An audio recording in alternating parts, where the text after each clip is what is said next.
Hello everyone. If your day has been loud, let this be the quiet after the storm.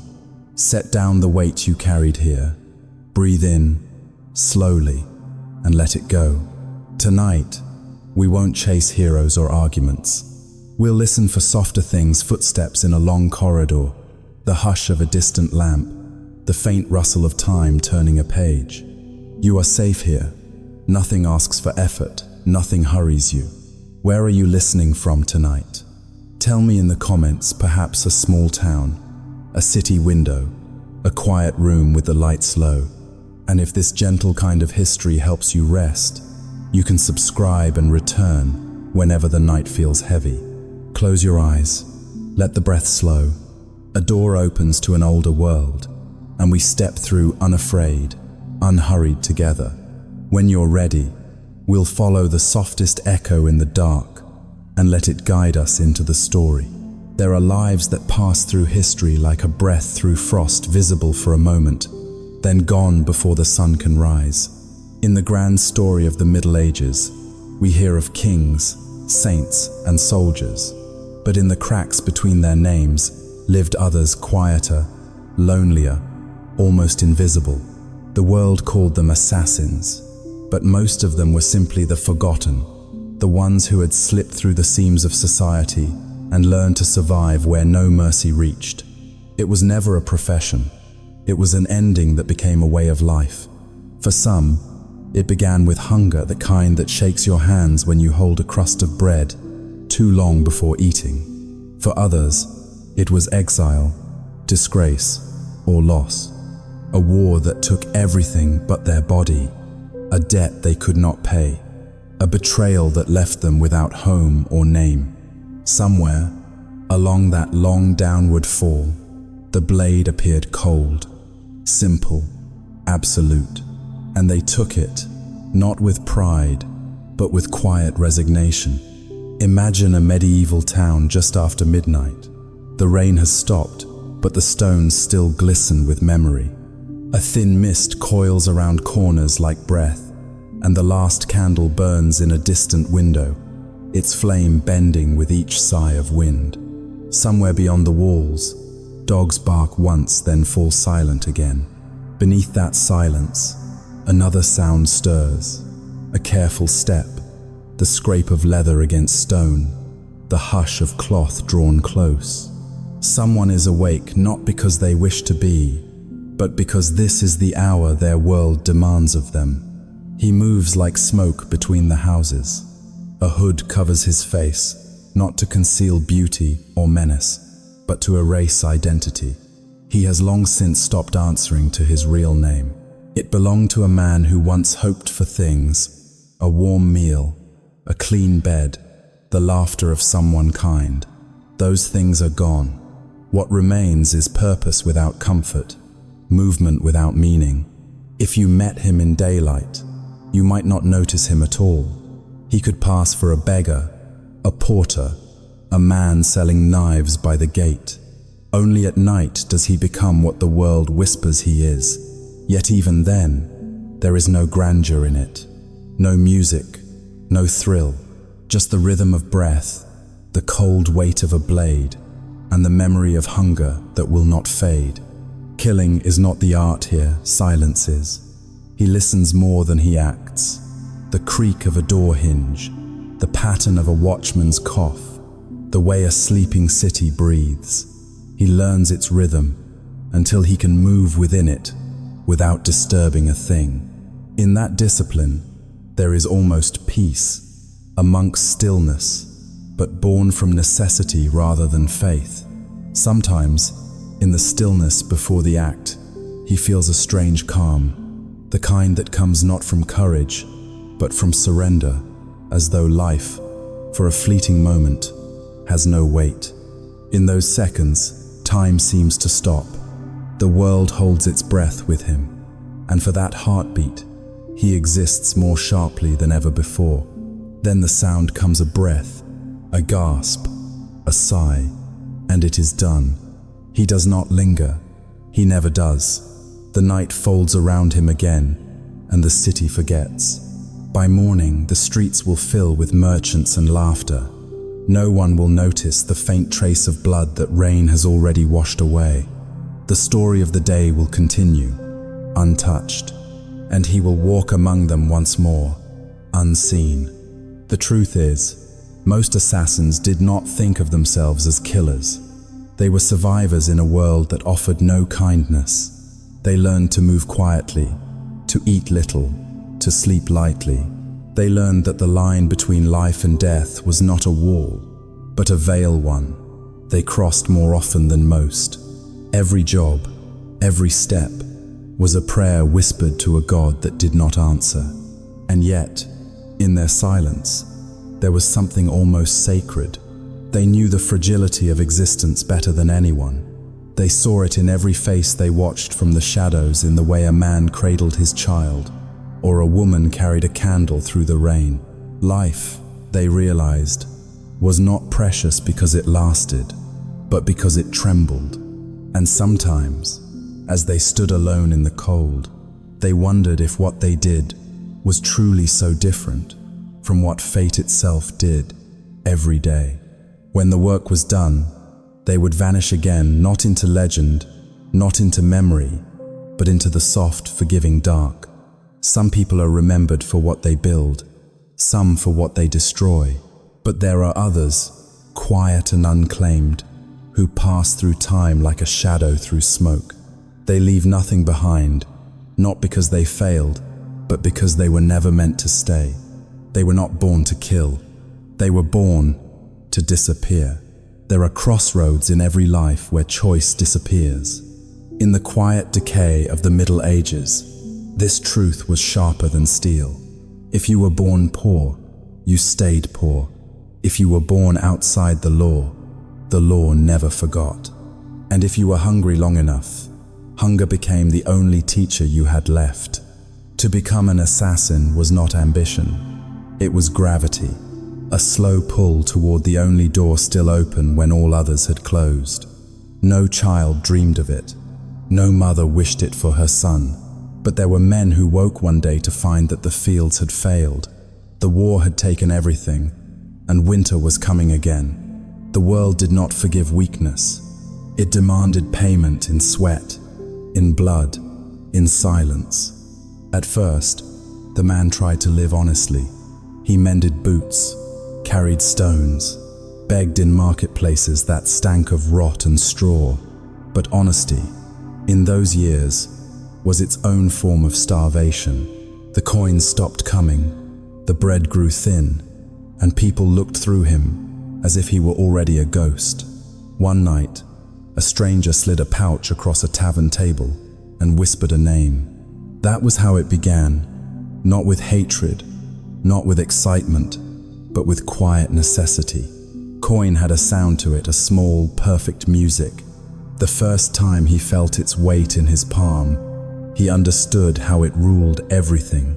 A few silver pieces could buy a week of warmth, a month of food, or a little more time pretending to be human. Each coin was both mercy and curse, round like the moon, cold like the knife that earned it. He did not think of himself as wicked. He told himself that the world was cruel long before he was. When the man he was paid to kill came into focus, a nobleman in velvet, or a soldier too proud to kneel, he felt no anger, only distance. He didn't want to be there. But life, like the blade, offered no softness. He was only doing what others did more openly, taking what he needed to live another day. Sometimes, after it was done, he would sit beneath a bridge and watch the river carry everything away: dirt, ash, reflection. The water moved without memory, without judgment. He envied it, to flow, to forget what greater peace could there be. Each job came with its own story, and he learned not to listen. The less he knew, the longer he lived. Yet in the quiet hours before dawn, when the sky turned the color of cold iron, he wondered about those stories. Did the man he killed have a family? Did someone wait by a window, unaware that the world had shifted forever? These questions came like echoes, soft, persistent, impossible to silence. He tried not to feel, but feelings were like embers they hid beneath ash, waiting for breath. Sometimes, when he passed a chapel, he would stop, not to pray. He no longer believed in gods that answered, but to listen. The low hum of chanting, the faint smell of wax and smoke, the echo of footsteps on stone. For a moment, it felt like standing outside his own life, watching it from far away. Then he would turn, pull his hood tighter, and vanish again into the world that wanted nothing from him but his absence. In taverns, he sat alone. He ate little, drank less. People avoided his eyes. They said there was something in them, not cruelty, but quiet exhaustion. He did not speak unless spoken to, and even then, his voice came slow, like someone remembering how to use it. Those who hired him called him a shadow. Those who feared him called him a curse. But to himself, he was nothing so grand, just a man who ran out of choices. There was no glory in this life, only survival.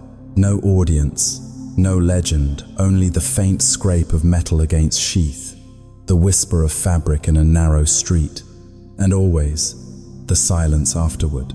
He thought often of the boy he once was, small, curious, laughing at the market with a wooden toy sword.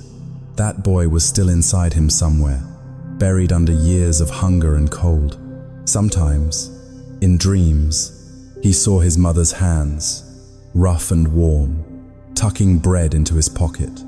He would wake with tears and the taste of smoke on his tongue. To live as an assassin was to walk beside regret like an old friend. You did not fight it, you carried it, and perhaps, in a strange way, it carried you too. Because when the world forgets your name, the only thing that keeps you alive is the sound of your own heartbeat, stubborn, rhythmic, refusing to stop. He learned to listen to that sound. It became his compass, his prayer, his reminder that beneath the silence, he was still alive, even if only just. And so, each night, when the candle burned low and the world grew still, he would whisper the same words to the dark. I didn't choose this life. It chose what was left of me. Then, with the tenderness of ritual, he would rise, draw his hood, and walk once more into the waiting dark, not seeking redemption, not chasing death, but following the only path that had ever remained open, a life without choices, a life that still, somehow, continued. There are no teachers in the dark, no hand to guide, no voice to correct. Only the slow, punishing rhythm of trial and error, the education of survival. In the hidden corners of medieval life, where rules dissolved into necessity, men and women who lived by the knife learned everything the hard way. Every mistake left a mark. Every success vanished before it could be repeated. He learned first about sound, how it betrayed even the most cautious soul. The clink of metal, the scrape of a boot, the whisper of cloth brushing against stone, these were the enemies that killed faster than any sword. So he taught himself to move like the wind in an empty room, not noiseless, but unnoticed. It was not about silence. It was about blending breathing with the rhythm of the night until the world forgot he was there. He learned about light next, how it obeyed no one. A single candle, a sliver of moon, a reflection from a puddle, all could undo him. He began to walk where shadows overlapped, where light became soft enough to carry secrets. He memorized how fire bent through windows, how dawn crawled across rooftops. To live in darkness, he had to study the movement of light. And then came patience, the hardest lesson of all. To wait was not merely to endure time, but to dissolve within it. He could stand still for hours, breathing shallowly, letting his heart beat slow until it matched the pulse of the night around him. In those long silences, he discovered something strange. The boundary between himself and the world began to blur. He was no longer a man hiding from danger.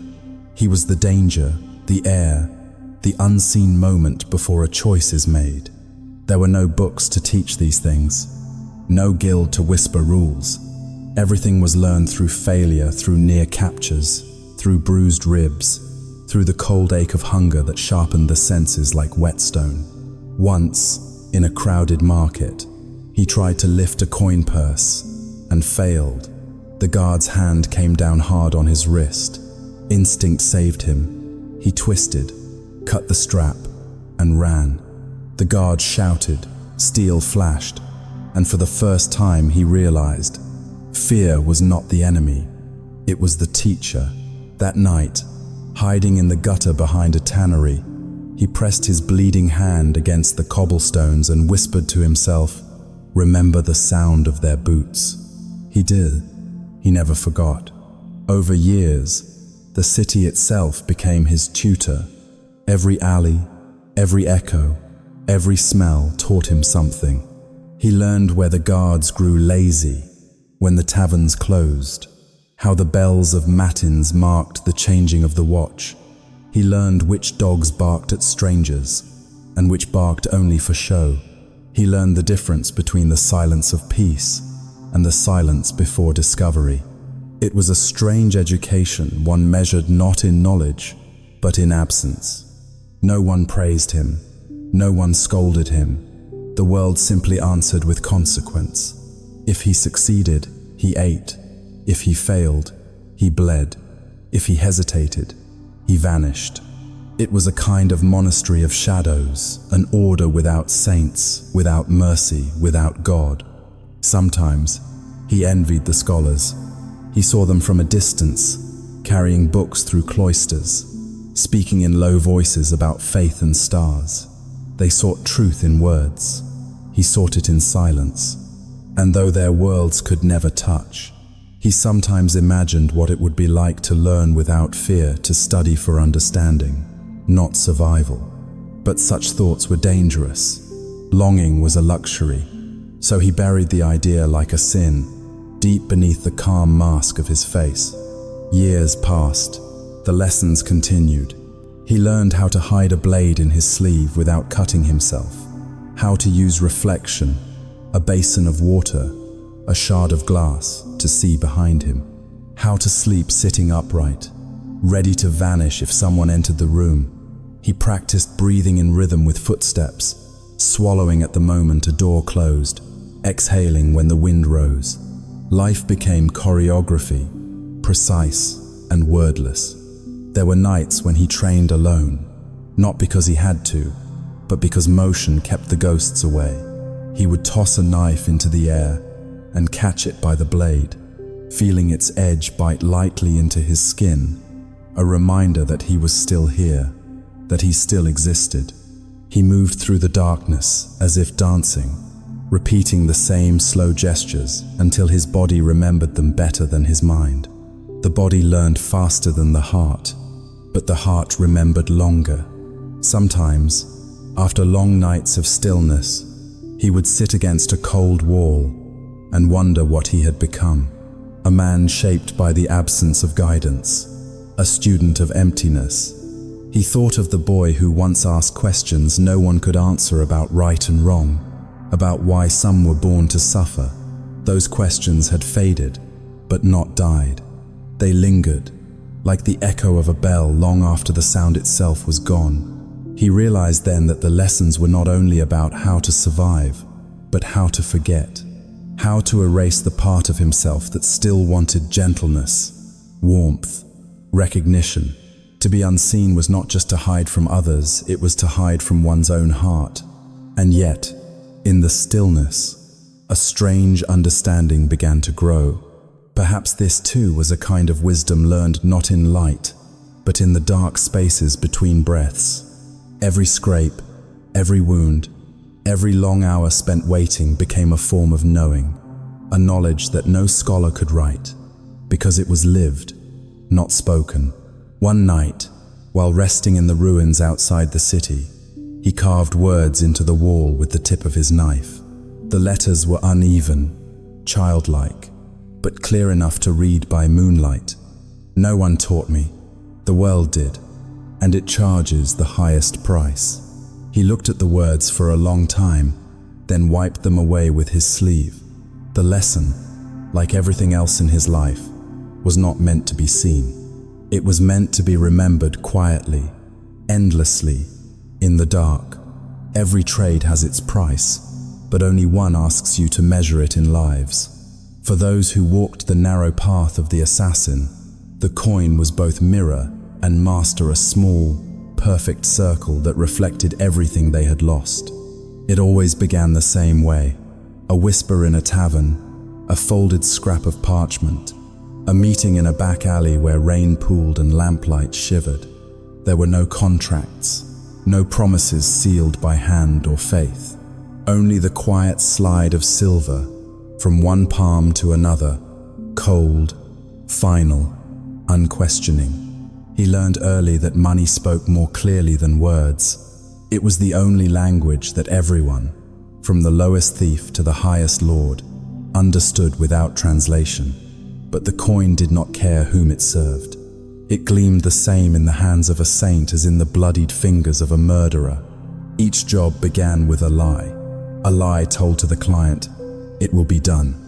A lie told to himself, "It means nothing." And sometimes, a third lie whispered to the night, "This is the last time." But the world had a way of keeping him hungry, not only for food, but for the illusion of control. Each payment came like a breath of air after drowning. He told himself he could stop after the next one, after one more winter survived. Yet the pouch was always lighter than the silence it bought, and so he returned, again and again. The exchange was almost ritual. He would meet the messenger in the shadows. No names, no greetings, a nod, a weight placed in his hand, the coins pressed against his skin like small, indifferent eyes. When he opened the pouch, he never counted. It didn't matter, whether 10 or 50, they all felt the same, temporary, fleeting, almost holy in their ability to delay suffering. Sometimes, he wondered who the payer truly was: the noble who feared a rival, the priest with too much guilt, the widow seeking quiet vengeance. The coin carried no conscience. It erased the story on both ends. By the time he delivered death, the reason had already rotted away. He once watched a lord drop a bag of silver onto the table, with the same care one might give to setting down a loaf of bread. The lord's eyes were tired, his hands clean. "Just a man," he said softly. "One man." Hearing that, the assassin understood the trick: power and distance. The rich never killed, they purchased silence. The poor never spoke, they sold it. In the flicker of lamplight, the assassin began to see how thin the boundary truly was. The man who paid and the man who killed both were bound by the same weight of silver, just holding it from opposite sides. One washed his hands in guilt, the other in blood. The coin became a symbol of everything unreal. It could not buy peace, only the illusion of it. It could not cleanse sin, only shift it to another pair of hands. And yet it glittered, beautiful as frost, convincing as salvation. He would lie awake after each job, the coins spread across the table like stars. Their edges caught the light, hard and merciless. Sometimes he would trace them with his fingertips, imagining the faces of those who had given them and those who had died for them. He realized that in every payment, there was a ghost. Each silver piece was a soul, pressed flat and shining, passed from guilt to hunger and back again. Once, in the cold months, he took a job that paid more than any before. The target was a merchant, a man known for cheating others, a man many wished dead. It was easy, too easy. When he returned, the client was gone, the contact dead, the payment missing. He laughed then, not from humor, but from understanding. The first and last lesson of the trade: there is always a lie larger than your own. For every hand that pays, there is another waiting behind it, unseen, untouched, patient. No one ever truly knows who gives the order. Perhaps the king, perhaps the rival of a rival, perhaps no one at all, just the endless motion of greed turning its own wheel. He once asked a dying target why men like them existed. The man, bleeding but calm, smiled faintly. Because someone must do what others pretend they cannot, he said. The assassin never forgot that answer. The longer he lived, the clearer the lie became. He told himself he killed for money, but deep down he knew it wasn't the coins that kept him alive, it was the rhythm of exchange itself. The moment when power moved, unseen but undeniable, between two strangers. He was the instrument of that invisible transaction, the link between fear and desire. In the stillness after every deed, when the blood had cooled and silence returned, he would place a coin on the ground beside the body, a small offering to the dead, to fate, to the part of himself that still needed to believe in fairness. He never took it back. Perhaps it was superstition, or guilt, or maybe it was his way of reminding the darkness that everything in this world, even a soul, had its price. There came a night when the silver no longer felt cold. He realized it had absorbed his warmth, or perhaps stolen it. He stared at the coins in his hand, and for the first time, they looked like mirrors.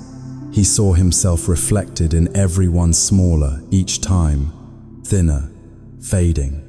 It struck him then that he had spent his life trading pieces of himself away. One glance for a coin, one silence for another, until, at last, there would be nothing left to sell. And so he closed his hand, let the coins fall, and listened to the sound, a soft metallic rain echoing through the empty room. It was the sound of a life spent bargaining with shadows. The coin, he thought, was never payment. It was confession, a silent admission that everyone, the killer, the client, the world, was lying. And in that lie, he found the only truth that ever remained, that some debts are paid not with money, but with the soul itself. Every craft has its tools, but for those who worked in silence, the tools were almost sacred. They were not symbols of power, but of patience. Each one carried a memory, a story, a lesson written not in words, but in the marks they left behind, the scratches on steel, the stains on leather, the faint scent of oil and sweat. He never owned many.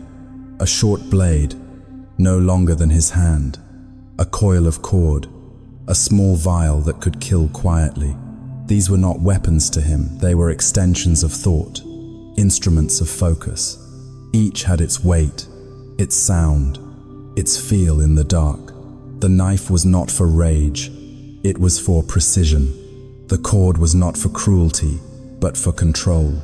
The poison was not for vengeance, but for mercy. A quick end when steel would have been too loud. He treated them like a monk might treat prayer beads, with calm, deliberate care. Every night, before the world went still, he would sit beneath the faint glow of a candle and clean each piece. The blade first. He would slide a cloth along the edge, slow as breath. The sound was soft, a whisper of metal over fabric. He never sharpened it too much.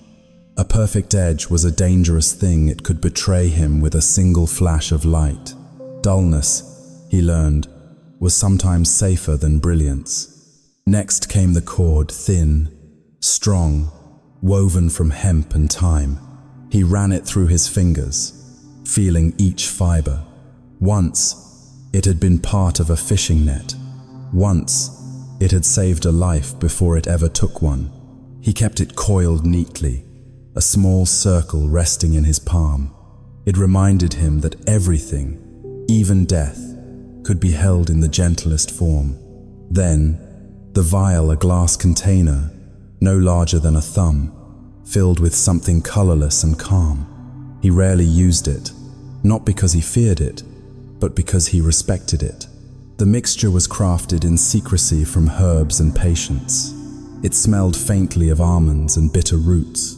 When he held it, he always imagined he was holding time itself, fragile, invisible, ready to vanish. To others, these tools would have seemed simple, but in his hands, they became something else, a language without words, a way of thinking through the body. He could feel when the blade wanted to move, when the rope wanted to tighten, when the air itself held its breath. It was not magic. It was practice, years of repetition, until his fingers remembered what his mind no longer needed to command. He never thought of himself as skilled, only attentive. The world rewarded those who listened not with praise, but with survival. There were tools he refused to use. Crossbows, for instance. Too loud, too far, too detached. He believed that every act should be done within the distance of breath, close enough to feel the life leaving, close enough to understand its weight.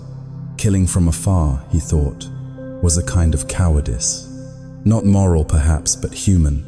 The blade demanded presence. It made him stay, made him remember. Sometimes he wondered if the tools shaped him more than he shaped them. The way he walked had changed, quieter, smaller, as if his body feared disturbing air.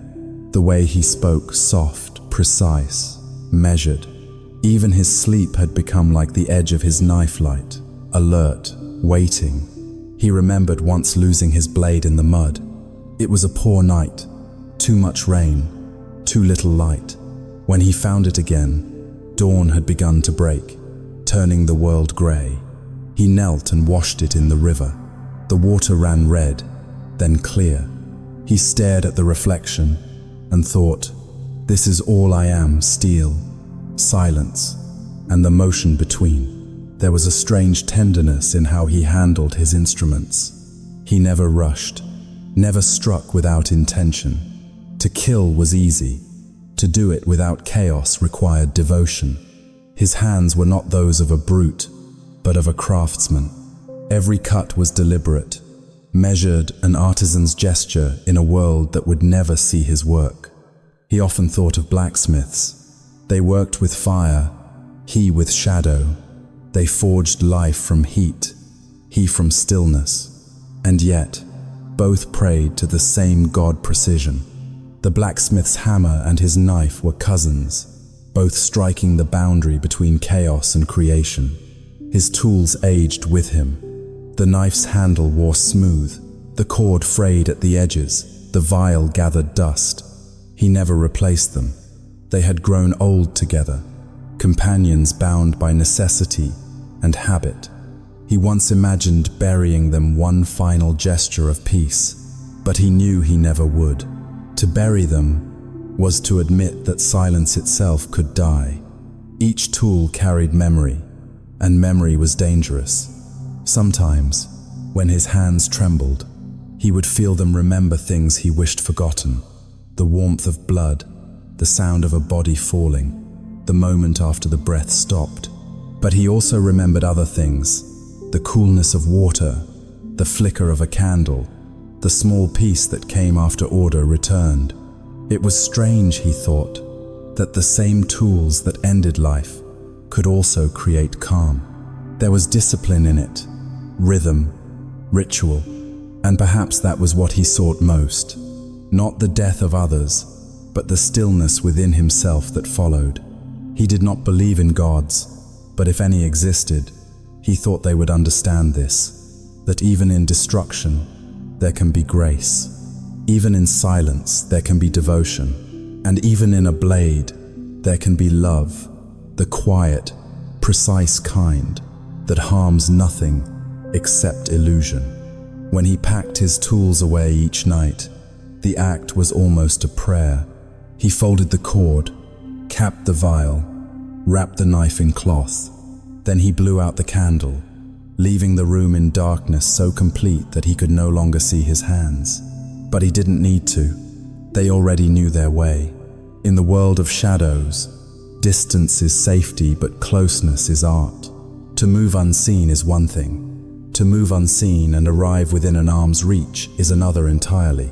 Every assassin, at some point, must learn this secret, that the true danger does not lie in the blade, but in the breath that comes before it. Getting close was never just a matter of stealth.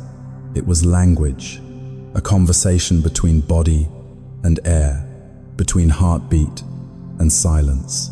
He learned to study the way others moved, the rhythm of their habits. A nobleman's guards grew bored after midnight. A merchant's servant drank too much wine on Thursdays. Even the rats had their routines. The city breathed, and he learned to breathe with it. He began to understand that every life had a pattern, a rhythm, like a song that repeated without knowing it did. To approach a man was to listen for that rhythm, to find the space between notes, and to step into it. When done correctly, the world did not resist him.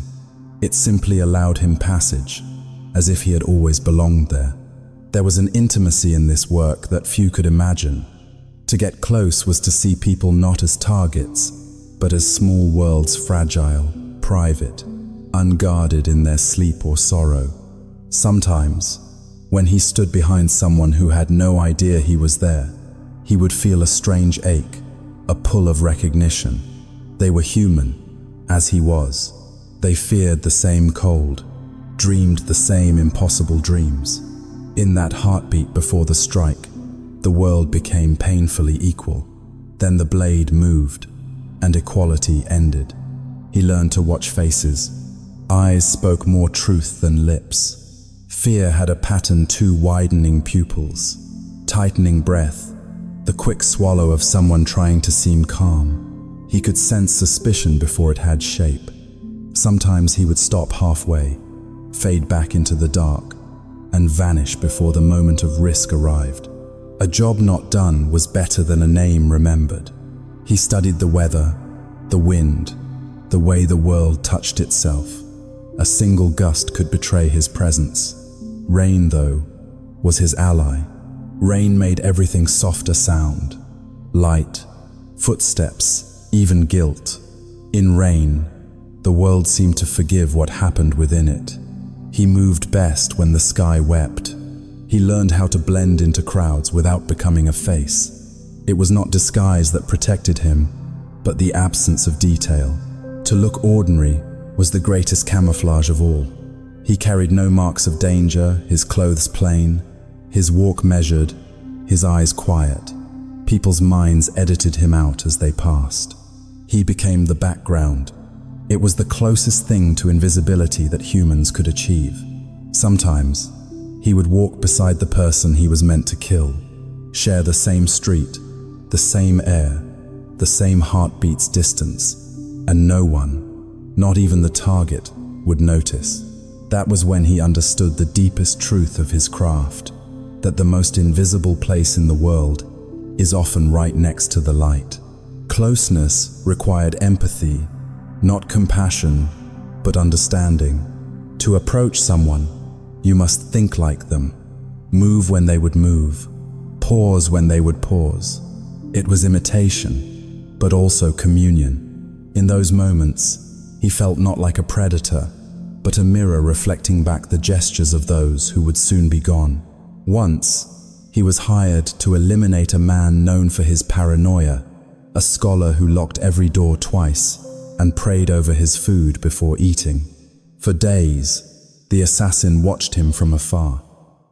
He learned that the man always left his window open slightly at night, afraid of suffocating. On the fourth night, he entered not through the door, but through the breath of air that slipped between shutter and frame. The scholar never saw him, only felt the coolness of steel, like a draft through the room. As he left, the assassin whispered almost tenderly, "You feared the wrong things." He did not boast about his work. He did not need to. The measure of mastery was not how swiftly one killed, but how quietly one arrived. To him, approach was art, the slow choreography of trust and timing, of knowing the world's pulse so well that it mistook you for its own. He had a rule: never rush, never force. If the path resisted, he waited, sometimes for hours, sometimes for days. He would sit in silence, observing how time unfolded, how the world rearranged itself until it opened a door for him. Patience was not weakness. It was the highest form of control. Yet there were moments when the act of closeness began to blur the edges of who he was. He spent so much time watching, imitating, breathing in other lives that his own began to fade. He no longer knew how he walked when he wasn't pretending, no longer knew the sound of his own laughter. The art that kept him alive also hollowed him out. He realized one evening, while sitting among a group of strangers in a tavern, that he could mimic their gestures so perfectly that none of them looked twice at him, and yet, in that invisibility, he felt utterly alone. To be close was to be unseen. To belong was to disappear. Still, the habit remained. Every breath, every pause, every gaze became part of his study. People were doors, and he had learned how to open them gently, silently, without ever leaving a mark. He sometimes thought of love, not the kind that burned, but the kind that lingered quietly between two people who dared to be near. He wondered if, in some distant way, his craft resembled that too, the courage to draw close to another living being, knowing it could undo you, because to get close is always to risk being changed. And though his trade taught him to leave no trace, he carried the weight of every life he had brushed against the warmth of skin, the breath of fear, the final stillness. They stayed with him, invisible but indelible. He would never say it aloud, but perhaps that was the real art all along. Not the killing, not the silence, but the unbearable tenderness of getting close and still walking away. There comes a time when a man forgets the sound of his own name. For those who live behind masks, the forgetting begins softly, not as a loss, but as relief. To be nameless is to be untouchable. To carry no face is to carry no past. And for a while, that kind of emptiness feels like freedom. He once had a name, a short one, ordinary, tied to a mother's voice and a small village that no longer existed. He remembered hearing it once in a dream whispered through fog, just before waking. The sound startled him, not because it was strange, but because it felt too close. He realized he had gone years without anyone saying it aloud. Even he had stopped. Names, he decided, were dangerous. They invited memory, and memory was a kind of wound. It opened the door to longing, to guilt, to the thought of who you used to be before the blade and the silence. So he began to bury it, syllable by syllable, beneath layers of falsehood. Each disguise became a new skin, each role a temporary heartbeat. The city offered him many faces. At dawn he could be a porter, moving crates along the docks. At noon, a pilgrim, head bowed, hands roughened by prayer. At night, a ghost slipping through alleys, unseen, unclaimed. No one questioned the quiet man who carried himself with purpose but no destination. He became what others needed to see. To the guards, he was harmless. To the poor, invisible. To those who feared him, he did not exist. The mask was not made of cloth or metal. It was made of absence. The absence of emotion, of hesitation, of any trace of the man beneath. At first, he thought the mask was armor.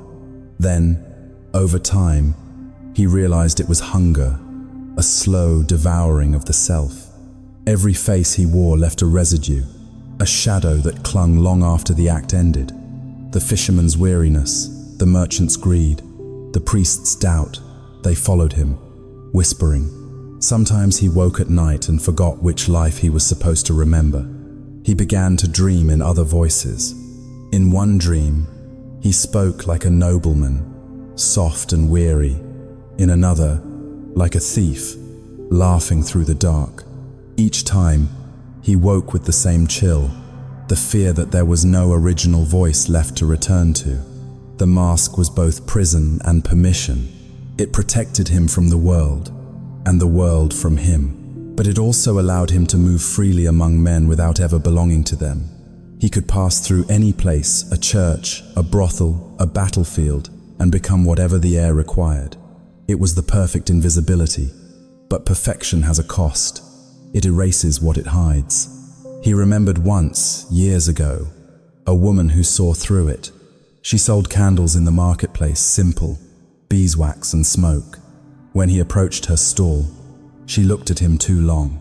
"Your eyes," she said softly, "don't match your face." It was the first true thing anyone had said to him in years. He didn't know why he returned the next day or the one after. Perhaps he was curious about being seen. She spoke little, only asked small questions. "Do you sleep well? Do you pray?" He didn't answer. But one evening, when rain drummed on the stalls and the candles flickered low, he told her something no one else knew, not even the name, but a fragment of the life it belonged to. The words came out trembling, like something thawing. She listened. She did not pity. She only nodded, as if understanding something wordless. When he rose to leave, she pressed a small candle into his hand. "For when you forget again," she said. He never saw her after that.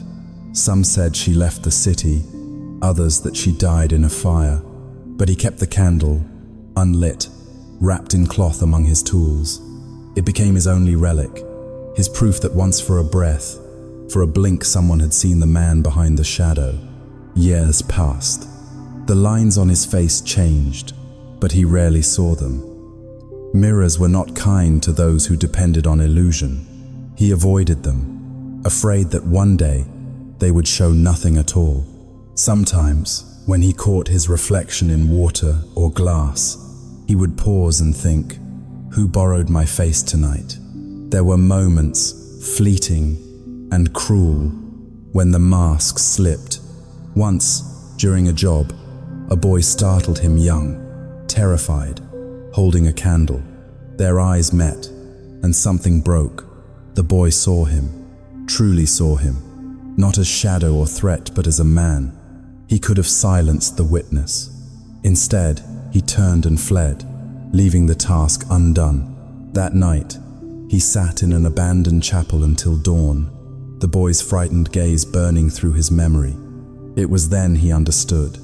The mask does not only hide the face, it hides the soul's exhaustion.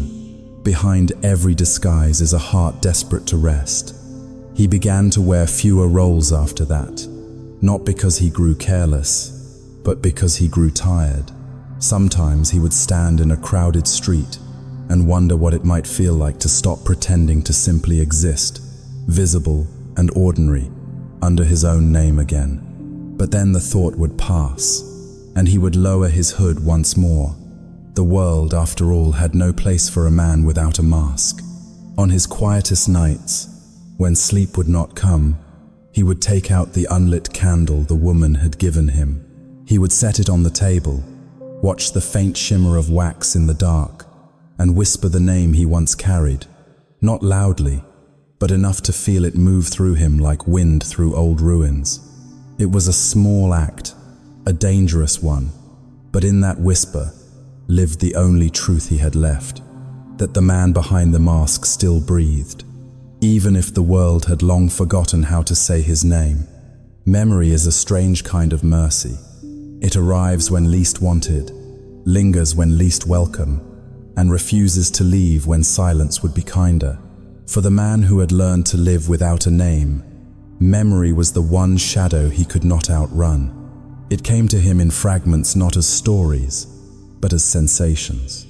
The smell of wet earth after rain, the warmth of a hand guiding his when he was a child, the sound of laughter, not his own, but close enough to hurt. He could no longer remember faces, only gestures, the way someone once tucked a strand of hair behind their ear, the way sunlight used to rest on wooden floors. They came uninvited, like ghosts that no prayer could banish. He had spent years trying to bury them beneath routine, beneath the careful monotony of survival. Clean the blade, fold the cord, Watch the streets. Forget. But forgetting, he learned, is not the absence of memory, it is the constant labor of covering it. And every night, as the world grew still, the earth within him shifted. Beneath all the layers of silence, something still breathed.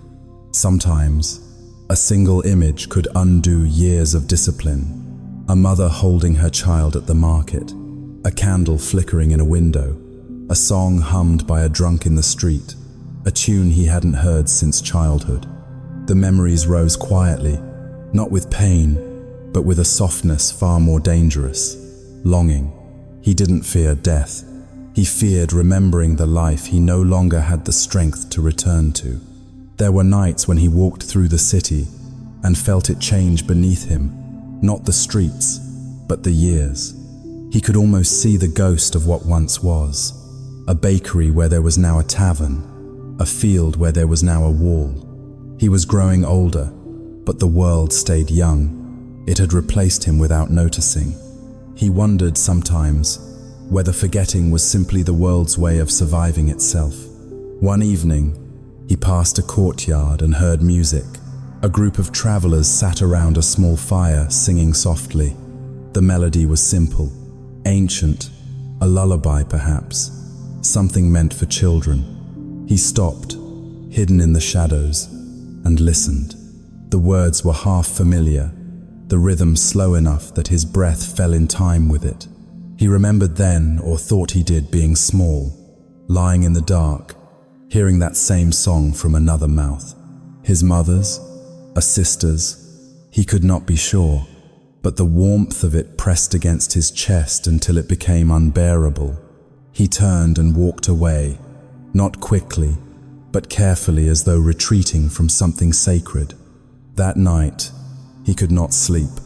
He sat beside his tools, tracing the edge of the knife with his thumb, and whispered into the darkness. Why remember what cannot be restored? No one answered, but the question itself felt human enough to hurt. Over time, memory changed shape. It no longer spoke in images, but in sensations, the ache of rain in his bones, the smell of smoke clinging to his clothes, the tremor in his hands when he was tired. It was as if his body had begun remembering for him, carrying what his mind had tried to erase. He once met a priest who said that every man carries his past like a stone. Some polish it into faith, others grind it down to dust. He had done neither. He simply carried it heavy, familiar, always there. He thought of all the faces he had seen fade, the ones he had ended, and the ones who had simply walked away. All of them had weight. And that weight, he realized, was the last proof of who he had been. He began to understand why the dead were buried with their possessions, not because the objects mattered, but because they anchored memory. A blade, a ring, a letter, all fragments of what was once solid. He had no such relics, except one, the unlit candle from the woman at the market. He kept it still, wrapped in cloth, untouched by flame. Sometimes, he would take it out and set it on the table, just to see how the wax caught the moonlight. It reminded him of the faces he could no longer name, the way light lingers on skin before fading. There were moments when he thought of lighting it, letting the wax melt, watching it vanish. But each time, his hand hesitated. To destroy it was to admit that nothing remained worth remembering. And even if memory hurt, it was proof that he still possessed a heart capable of hurting. He began to see that forgetting was not mercy, it was surrender. And perhaps, for all his skill at vanishing, he had never truly disappeared, because something inside him refused to stop remembering. He started walking differently after that, slower, more deliberate. He looked at faces again, listened to voices, let the world touch him, if only lightly. He knew it was dangerous. Emotion always was. But danger, he thought, had been his home for too long to fear it now. One day, he returned to the river where he had once washed his blade years ago. The water moved, as it always had, patient, endless, forgetful. He knelt, dipped his hands into the current, and felt the chill run through him. For the first time in years, he whispered his own name, not as prayer, not as confession, but as an act of defiance. The sound dissolved into the wind, carried downstream, unclaimed. He smiled not because it comforted him, but because it reminded him that remembering was a choice, and he was finally strong enough to bear it. That night, before sleep, he unwrapped the candle and placed it beside the window. He did not light it. He simply watched the moonlight glint on the wax, steady and pale, and thought, even memory, like light, survives best in darkness. Mercy, he learned, was heavier than guilt. Guilt could be hidden, buried beneath silence and time. But mercy demanded that you stay awake. It made you watch, remember, and question the very thing that kept you alive. For most of his life, he had been taught that mercy was weakness, that hesitation was the death of those who hesitated. But now, in the long quiet after memory's return, he began to wonder if the opposite was true. Maybe mercy was not the failure to strike. Maybe it was the courage to see the person you were about to destroy and still choose to see them. It began, as all things did, on an ordinary night. He was given a name, a place, a sum. The job was clear. The man to die was a messenger, not powerful, not cruel, merely inconvenient to someone else's plan. He had done such tasks 100 times. There was no fear left in the motion, only repetition. The city was asleep when he found the man. A dim alley, the scent of wet clay, the soft rustle of pigeons under the eaves. The messenger was humming to himself, sorting papers beneath a small lamp. There was a kindness to his face, a kind of worn patience, the look of someone who believed that tomorrow would still be gentle. The assassin stepped forward, one hand on the blade, one on the silence. And then, without knowing why, he paused. Perhaps it was the song an old tune, one he faintly remembered. Perhaps it was the way the man smiled to himself, as if life, for a brief instant, had forgotten to be cruel. He waited too long. The messenger looked up, startled. Their eyes met. In that heartbeat, something shifted. The assassin saw not a target, but a man with the same weary kindness that once belonged to his father or to the memory of one. The lamplight caught the edge of the knife, and in that reflection, he saw his own face, tired, hollow, trembling. He lowered the blade. Slowly, the messenger, frozen, did not move. "Go," the assassin whispered, "and forget this night." The man stumbled back, eyes wide, hands shaking. He fled without a word. When his footsteps faded, the alley felt wider, emptier, as if the silence itself was holding its breath. He knew what mercy cost. It was not freedom, it was consequence. Someone would notice the unfinished job. Someone would come asking why. Mercy, he realized, was not an act, it was a wound that never closed. For weeks, he waited for the punishment to arrive. A knock at the door, a blade in the dark. Nothing came. Perhaps the employer believed the deed done. Or perhaps mercy, this once, had hidden him rather than exposed him. Still, he could not forget the man's eyes, not because they were grateful, but because they were afraid. Mercy had saved one life, but condemned another.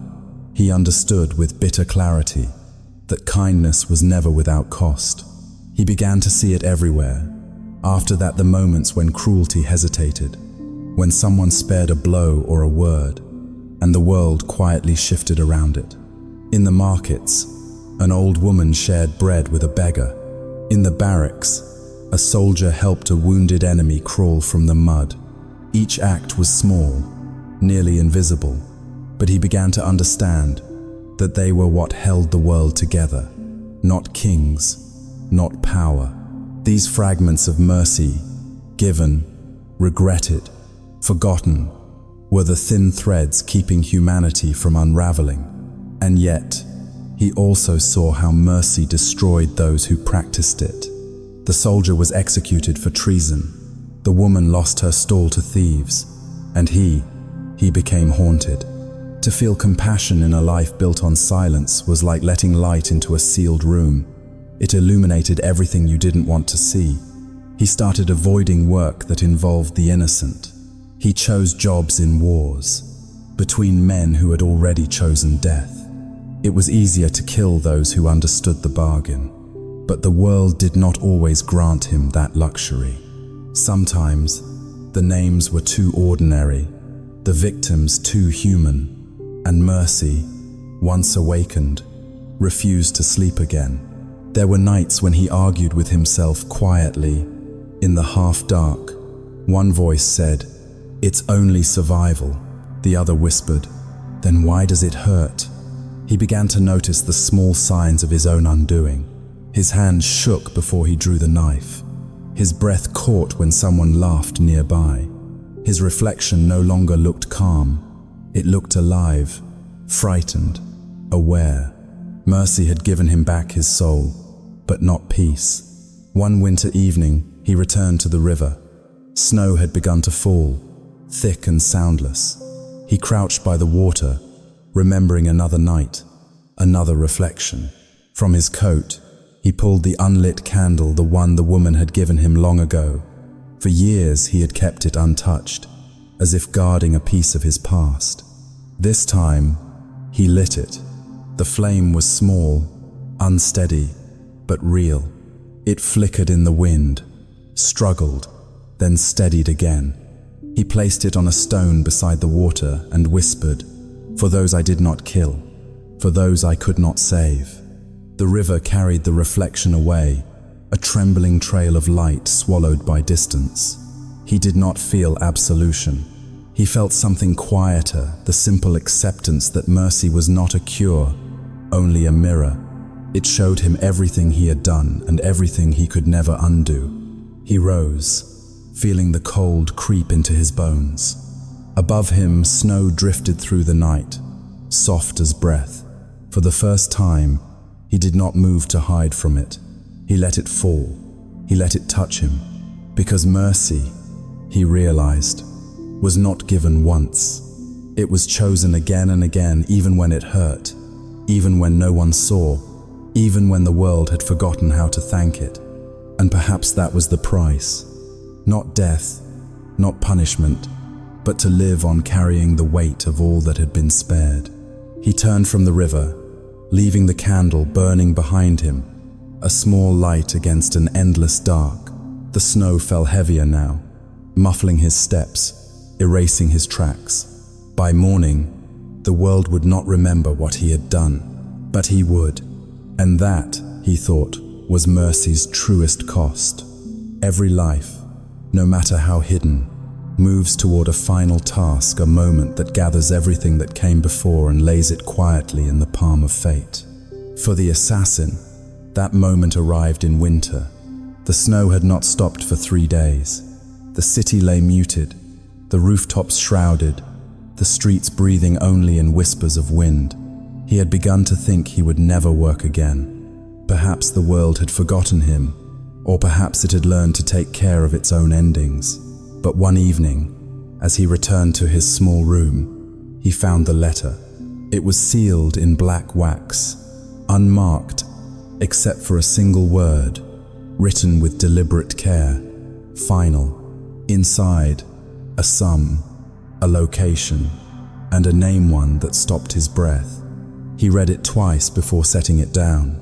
The parchment trembled in his hand, not from fear, but from recognition. It was the messenger, the man he had spared. Years had passed since that night, but he remembered the face, the startled eyes, the trembling hands, the way the world had felt too wide after mercy. He had imagined the man long gone, safe, perhaps even grateful. Now, fate had folded back on itself, and the circle had closed. For hours, he sat in silence, the candle burning low beside him.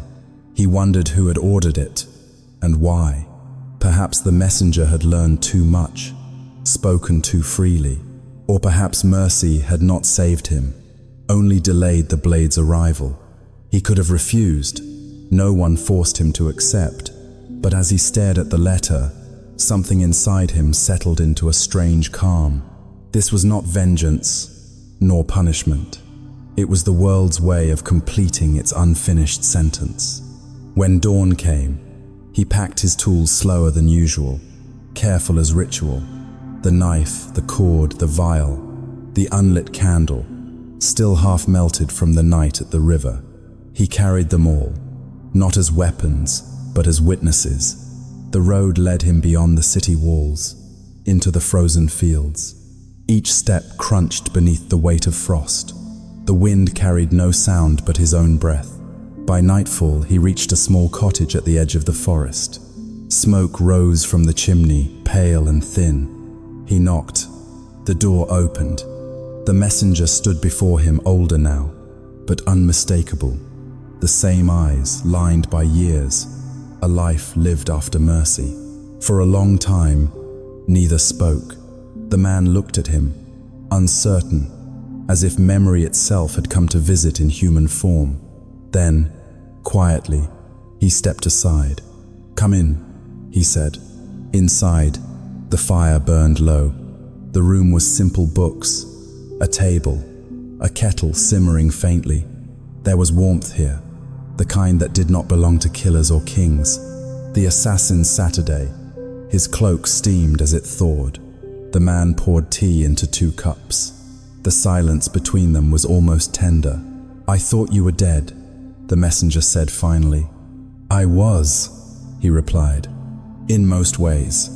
They sat like that for a while, 2 men held by the same unfinished mercy. The assassin's hand rested on the table. The letter lay in his pocket, heavier than any weapon. "You came to finish it," the man said. It was not a question. He nodded once. The messenger smiled, not in mockery, but in quiet acceptance. "I wondered when it would come. I think I always knew." He sipped his tea, eyes calm. "Do it here then. I would rather die in my own house than running again." The assassin looked at him, truly looked, and saw not fear, but peace, a peace he had never known. Something inside him, the same thing that had stayed his hand years ago, stirred again. "I don't have to," he said. The man shook his head. "You do. We both know how this ends." The assassin felt the old weight pressing on him, not duty, not even morality, but the ache of completion. He could not bring himself to move. His fingers trembled around the handle of the knife. "Tell me," the messenger said softly, "do you ever wish you had no hands at all?" He looked up, startled. The man smiled faintly. "Hands do the world's work, good or bad. But sometimes I think the world would be kinder if we were only hearts and voices." The assassin almost laughed. "The world would find new ways to wound." "Yes," the man said, "but at least we would see them coming." The silence stretched again. Outside, the wind sighed through the trees, the kind of sound that feels like forgiveness. At last, the assassin stood. The blade gleamed in the firelight. The man closed his eyes. There was no hatred, no struggle. Only the faint exhale of someone ready to stop remembering. And then nothing. When the silence settled again, the assassin remained still, the knife unmoved in his hand. He could not do it. He lowered it slowly, staring at the man who waited for death and found mercy again instead. The messenger opened his eyes, confusion, flickering, then understanding. "You can't," he whispered. "I can," the assassin replied, "but I won't." He placed the blade on the table between them. "Someone will come after me," he said.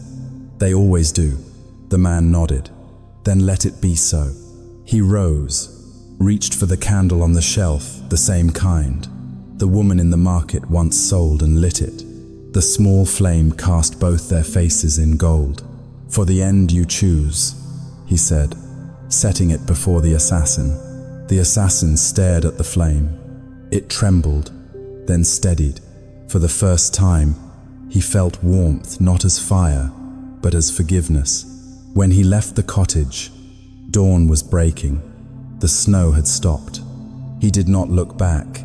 He knew the story would finish without him. The letter, the blade, the burden, he left them all behind. In his pocket, he carried only the candle's faint scent of wax and smoke. Somewhere behind him, 2 lives had ended, one by choice, the other by mercy.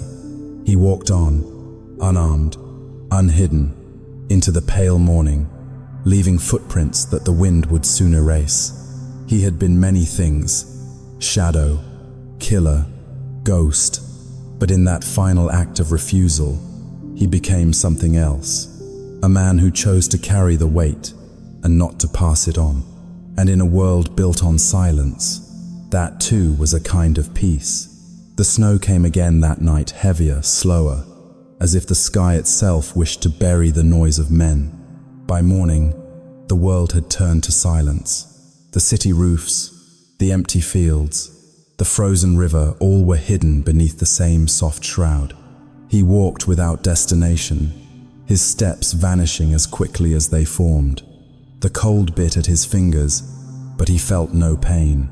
There was a strange gentleness to this winter, a kindness that came not from warmth, but from erasure. Everything sharp, everything cruel, had been softened. He no longer carried the knife.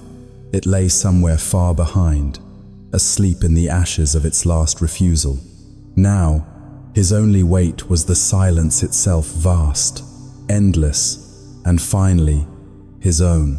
As he passed through the outskirts of the city, the snow deepened. The houses grew fewer, the lamps dimmer. Even the wind seemed to tread lightly, unwilling to disturb what remained of him. He felt almost invisible again, but not as before, not as a man erased, but as a man absorbed. He thought of the messenger, of the candlelight trembling on both their faces. 2 lives meeting like snowflakes, touching for a breath, then melting back into the air. Mercy had not saved him from loneliness, nor from guilt, but it had given him something smaller, quieter, a choice to stop running. He found a grove of birch trees, their white bark gleaming like bone. Beneath them, the snow lay untouched, smooth as sleep. He stopped there. The wind hummed faintly through the branches, not quite music, but close enough. For a long time, he simply stood. The world felt infinite and hollow, like the pause between 2 heartbeats. He thought about all the people he had seen die, and all the ones he hadn't. Each life, he realized, left behind not a story, but an echo. And maybe his own echo would be no different, faint, directionless, carried by the wind, until no one remembered the sound. He knelt, brushing the snow with his bare hand. The cold burned, then numbed. He drew a small circle in the whiteness, a habit from childhood, something he had not done in decades. It looked like nothing, and yet, staring at it, he felt the smallest flicker of peace.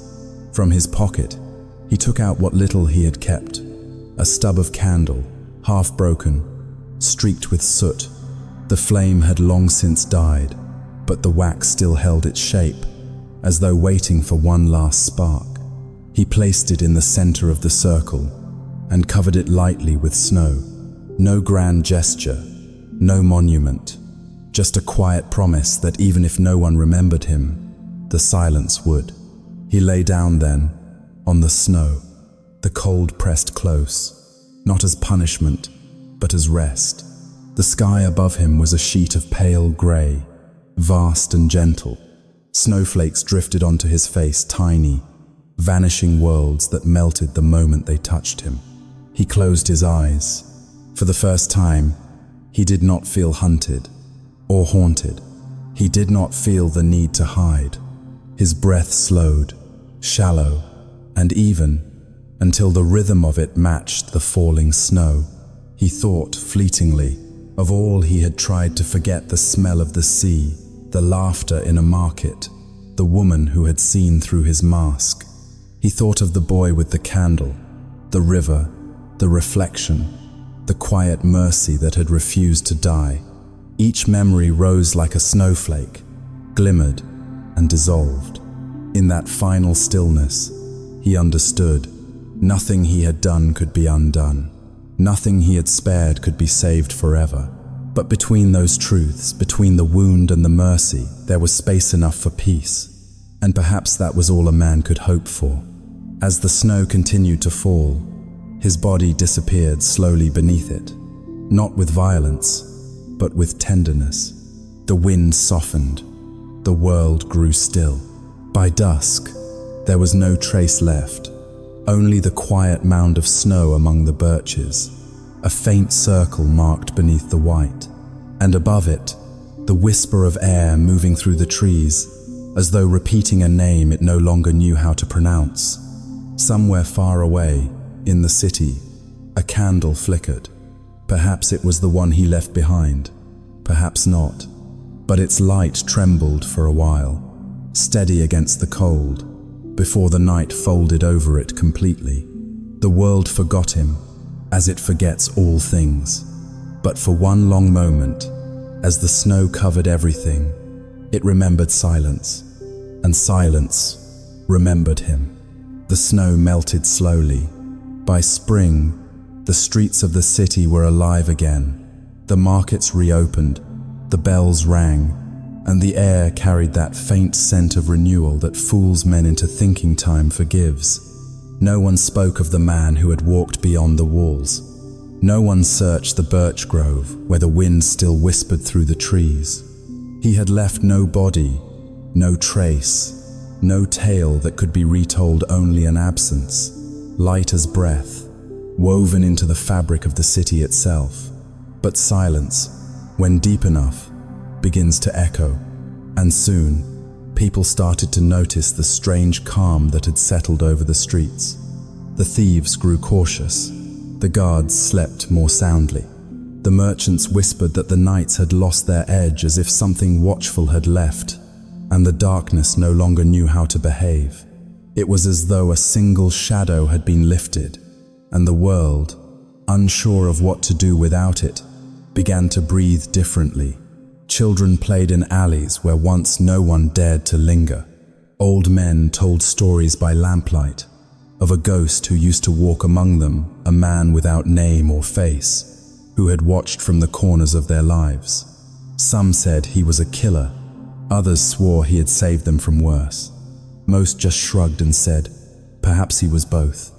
In time, the stories blurred. The ghost became a rumor. The rumor became a warning, and the warning softened into myth.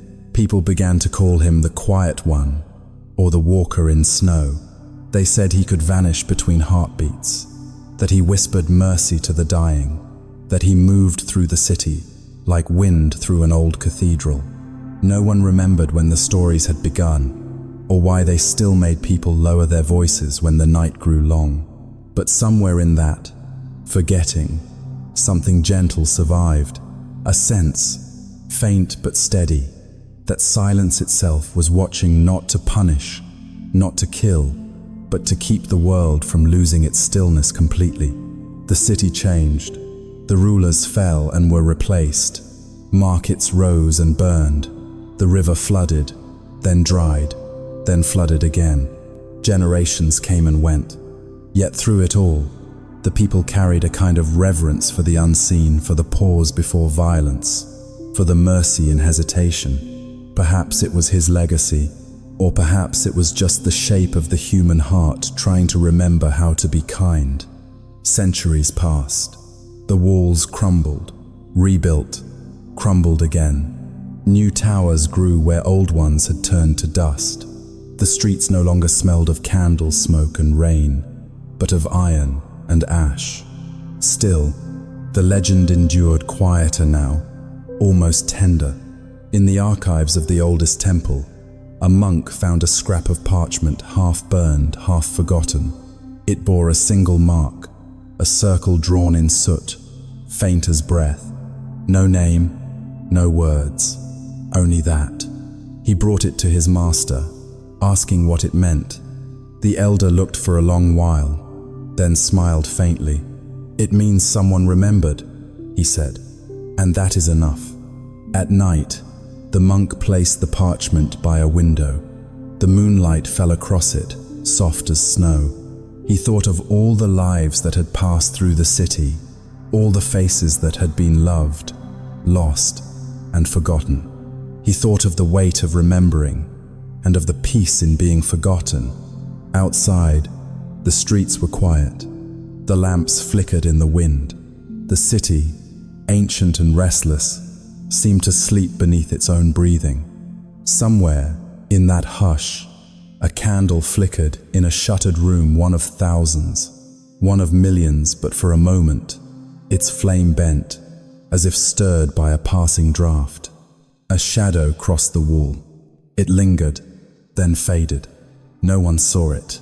No one needed to, because the city itself had already learned what he had died to teach, that even in the absence of light, there can still be gentleness, and that mercy once given, even once, never truly disappears. It changes shape, travels through time, becomes part of the air that others breathe. The city without shadows was not empty. It was alive with all the quiet things he had left behind, the hesitation before anger, the forgiveness that asked for nothing, the memory of a man who learned, too late, that to disappear kindly is another form of love. And so the world moved on, not with mourning, but with calm. The snow returned, year after year, covering the streets in white. Children still traced circles in the drifts without knowing why. Monks still left candles burning long after prayers were done. And in the soundless hours before dawn, when the city dreamed of its own past, it sometimes felt very faintly that someone was still walking, not to strike, not to hide, but simply to keep watch. There are nights when the world feels older than its own gods, when the air itself trembles, heavy with the sound of something ending, not with fury, but with exhaustion. This was such a night. The city that once whispered of assassins now whispered of emperors, of marble halls and trembling torches, of a man who called himself divine, and a people who had begun to doubt it. His name was Nero, the last flame of a dying line, flickering in the vast ruin of his own desire. Once, the empire had moved at his command. Now, it moved without him. Beyond the villa walls, soldiers whispered rebellion. The Senate conspired by candlelight. The crowds that had once cheered his name now spat it like a curse. And within his chamber, lit by a single wavering lamp, the man who had once ruled the world sat alone, listening to the echo of his own breath. It was not a throne he sat upon now, but a chair worn smooth by pacing and regret. He had dismissed his guards, sent away the servants. Even his dogs, loyal once, had wandered off into the night. He was not yet hunted, but he could hear the hunt approaching. The villa around him groaned under the wind. The marble statues, his mother's likeness, his lovers, the faces of gods he had once thought lesser than himself, seemed to watch him with stone pity. He had built temples to himself. Now he could not bear his own reflection. On the table lay a half-burnt scroll. It contained the words he had once demanded. The poets write hymns to his glory, songs to his light. He read the words again, and for the first time, they sounded false, too bright, too hollow. A god who needed song to prove his divinity was not a god at all. He rose, the sound of his sandals soft against the marble. His hands shook as he reached for the lamp. Outside, thunder murmured in the hills, distant, disinterested. Rome itself did not seem to care whether he lived or died. For years, he had feared betrayal. Now, he almost longed for it. He thought of the faces that had vanished before him. Agrippina, his mother, her voice still sharp as a blade in memory. Seneca, his teacher, bleeding quietly in the bath. Popa Ea, her laughter echoing even in death. Each one had shaped him, and each one had slipped from his grasp. He touched the hilt of the dagger on his table, not in anger, but in recognition. It was the first time he had truly understood the weight of what he had asked others to bear. History would call him monster. Perhaps it was true, but monsters, he thought, were born from loneliness, from wanting to be seen by the gods, and realizing none were watching.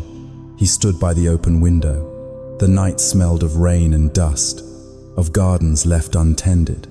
Somewhere far off, he heard the faint clatter of hooves, the soldiers coming. He smiled, thin and almost tender.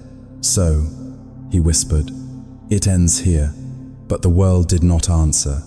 Only the lamp flickered, a tiny rebellion against the dark. He sat again. The silence in the room grew unbearable, so deep it seemed to pulse. He looked at his own hands, pale in the lamplight, and wondered how they had ever commanded empires.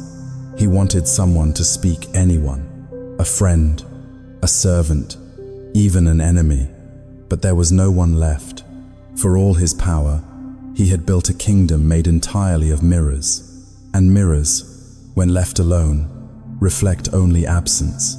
At last he called out, "Is there anyone still loyal to me?" The words fell heavy into the emptiness. From somewhere in the courtyard, a faint voice answered one of his freedmen, trembling. "Yes, my lord, I am here." Nero turned toward the sound, his face unreadable. "Then help me," he said softly. The servant hesitated. "Help you? To what?" Nero smiled, not cruelly, but with something almost human. "To die." The man froze. "My lord." But Nero raised a hand, silencing him. "It is not cruelty, only completion." He held the dagger for a long time, studying its cold shimmer. Then, slowly, he pressed it against his chest. But his hands faltered. The god in him had already died. Only the man remained, trembling and afraid. "Coward," he whispered to himself. "Even now, His eyes filled, not with grandeur, but with disbelief, that all of it, the glory, the cruelty, the theater of Rome itself, had led only here, a small, shivering man in a villa too quiet to echo. The servant, unable to bear it, stepped forward. "My lord," he said, "let me do it." Nero looked up, almost grateful. "Yes," he breathed, "as I have done for so many." The blade moved. There was no cry, no thunder, only the faint sigh of air leaving a collapsing world. Outside, the first drops of rain began to fall. They struck the marble like soft applause. When the soldiers arrived hours later, they found only silence. The lamp had burned out. The last emperor of his line lay still, his face turned toward the window as if listening for a sound that never came. And far away, the city slept on. Its people would wake, relieved, thinking themselves free. They would not realize that a god's death makes no noise, only a stillness so complete that it changes the air. In time, Nero's name would be erased from monuments, his likeness chipped from stone. But somewhere, deep beneath the marble, the night he died would remain, a whisper frozen in the dark, the moment when even divinity learned how to be afraid. He lived long enough to forget his own name. By then, it no longer mattered. Names were for people who needed to be found. He was done being one of them. The wars had ended. The kingdoms had changed their flags, and the blades that once hunted him were all buried with their owners. Yet still, when the wind creaked a door, or the candle hissed in its wick, his hand moved quiet, practiced, searching for a weapon that wasn't there. Old habits die slower than men. He lived in a cottage now, somewhere between nowhere and the edge of a map. The walls leaned, the roof sighed, the forest grew too close. Every morning he checked the floorboards, the window latch, the road beyond the trees. Every night, he whispered the same words before sleep. Trust no one, trust nothing. It wasn't anger. It wasn't even fear anymore. It was simply what kept his heart beating in rhythm like breath, like the ticking of some hidden clock. Once, he had believed that vigilance meant life. Now, it only meant he had forgotten how to rest. The world around him had gone quiet, but inside his skull, the city never stopped moving. He still heard footsteps on wet stone, voices behind doors, the low hiss of someone drawing breath too close. Memory, he found, was the cruelest weapon. It never missed. Sometimes, in the blue hours before dawn, he dreamed of being hunted again and woke before the knife fell. Other nights, he dreamed of being young, of walking through a crowd unseen, and woke with tears drying on his face. He could not tell which dream was the kinder one. There were days he thought of leaving, of walking until the forest thinned and the world began again. But each time, something in him whispered, "They will find you." He did not know who they were any more, kings, ghosts, or only the years. It didn't matter. Paranoia was its own company. He had stopped keeping mirrors. In them, he saw too many faces, the ones he had worn, the ones he had taken away. Instead, he looked at the flame of his lamp and let it judge him. The flame never lied. It only trembled when the air moved. Once a month, a trader came down the path, bringing salt and bread. They spoke little. The man always asked, "Do you need anything else?" And the old assassin always replied, "No." The trader left coins on the table anyway, perhaps out of pity, perhaps out of superstition, perhaps because some part of the world still recognized him, the man who used to live in every shadow. But shadows fade, too. Now, his enemies were gone, his allies forgotten, and even his fear had begun to tire. All that remained was habit, the reflex of a man who had survived too long. One evening, as he sat by the fire, he caught his reflection faintly in the window pane, not a face, but a blur of light and movement. He studied it, as if trying to remember which version of himself he was looking at. The killer? The fugitive? The ghost? He no longer knew. Maybe he was only the echo, the hollow that remained after all the other selves had gone quiet. The wind pushed against the shutters. The candle trembled. He did not flinch. Not this time. Something in him was loosening, like an old rope finally letting go. He could feel the weight of every night he had lived, stacked behind his ribs. It wasn't guilt anymore. It was simply the shape of endurance. He thought of all the people he had trusted once, and how each had turned to smoke. He thought of those who had trusted him, and how none had lived long. Trust, he decided, was not meant for men like him. It was for the world he had once left behind, the one that still believed dawn was safer than dusk. When the fire burned low, he rose and walked outside. The forest was dark, but not threatening. The snow was thin, the air sharp with pine. He stood there for a long while, listening to nothing, and for the first time, the nothing did not answer back. The night had no footsteps, no whispers, no blades behind the trees, only the sound of his own breath, shallow, human, alive. He looked toward the horizon, where the stars blurred against the frost. He thought, so this is what peace sounds like, the silence that waits until you stop looking for it. He almost smiled. The words came again, soft and familiar. Trust no one, trust nothing. But this time, they felt lighter, not a warning, a letting go. He turned back toward the house, leaving his prints in the snow. Behind him, the forest swallowed them as it always had, erasing his path one last time. In the morning, the trader would come again and find the door open, the fire cold. There would be no note, no struggle, No sign of departure, only the faint scent of smoke and the stillness of a room that had finally exhaled. He would look around, then step back into the forest, understanding without words that the man had gone where all shadows go into the quiet between the living and the forgotten. And in that small cottage, dust would settle over the empty chair, over the knife that hadn't been touched in years, over the lamp that no longer trembled. Outside, winter would deepen, and snow would once again cover everything. Trust no one. Trust nothing. But in the end, he had trusted silence, and it kept its promise. There are endings that sound like thunder, loud, remembered, carved into history. And there are others, quieter, that simply fade into the folds of time, leaving behind no echo, no scar, only a stillness that feels like peace. His ending was the second kind. He grew old without knowing it. The days no longer came as enemies, only as soft repetitions of light and shadow. He no longer counted the seasons or the years.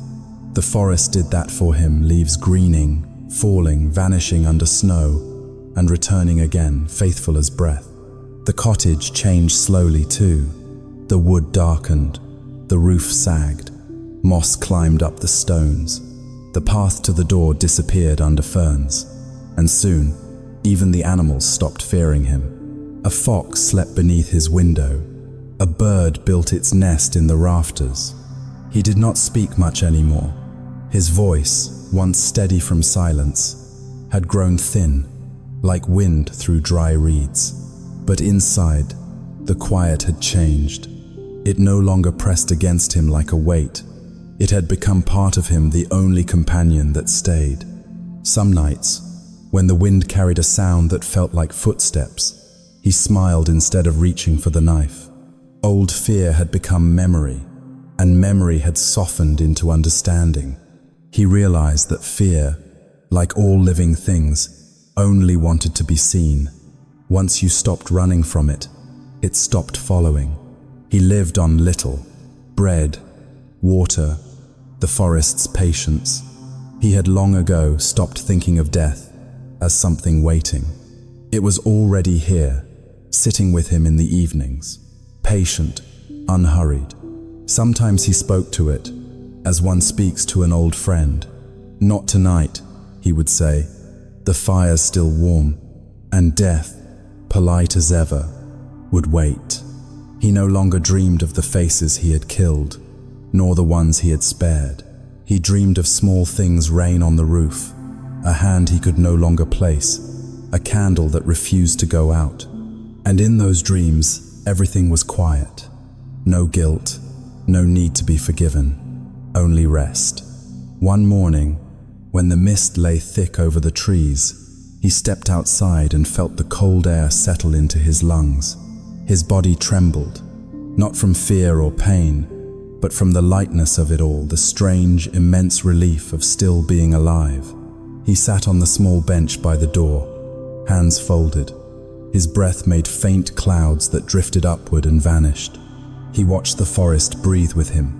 The world, he thought, asks for nothing more than this: that we come, that we leave, that we disturb as little as possible in between.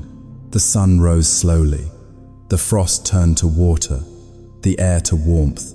He felt it on his skin, that soft weight of light, the kind that once reminded him of the blade's reflection, now gentle enough to forgive it. His eyes closed. For a moment, he was everywhere, in the streets of cities he had fled, in the faces of those he had watched die, in the quiet of places that had forgotten his name. He felt the pulse of the world move through him, steady and vast. And then, simply, he let go. No one saw it happen. No one came. The forest absorbed it, the way it absorbs all things, with patience, with quiet. By nightfall, the frost had returned. Snow drifted through the trees, settling over the cottage, the bench, the man. The fox beneath the window did not stir. The bird kept sleeping. When spring came again, the house had fallen in on itself. Grass grew through the floorboards. Wildflowers climbed the hearth. The wind passed through what was left, carrying no story, only air. Travelers who found the ruins years later said it felt peaceful there, as though whoever had lived within had left willingly. Some even swore they heard a whisper when the wind blew right. Not words exactly, but the rhythm of breathing, slow and steady, like someone asleep. They would stay for a while, then leave quietly, never sure why their voices felt softer when they spoke. In time, even the ruins were gone. The forest took everything back, patient and complete. But if you stood there on a winter night, with the moon low and the snow deep, you might still feel it, that faint, human stillness that lingers where a life once learned to be unafraid. History will not remember him. It will not carve his name or tell his story. And perhaps that is right, for some lives are not meant to be monuments. They are meant to pass, to teach by vanishing, to show that peace does not come from victory, but from laying down the sword and letting silence win. He began as a shadow, lived as a ghost, and ended as neither. In the end, he was only stillness, a breath that left the world as quietly as it entered, a life that vanished into the same dark it once served. And now, the story quiets. The names, the empires, the fires all fade into the hush of time. What remains is only breath and the soft turning of the world beneath it. You don't need to remember the dates or the faces, just the feeling that even the loudest lives become gentle in the end. Let that thought rest with you tonight. If your eyes are heavy, let them close. The music will stay for a while, carrying you softly through what's left of the night. You are safe. The story is over. Now, only calm remains. Good night.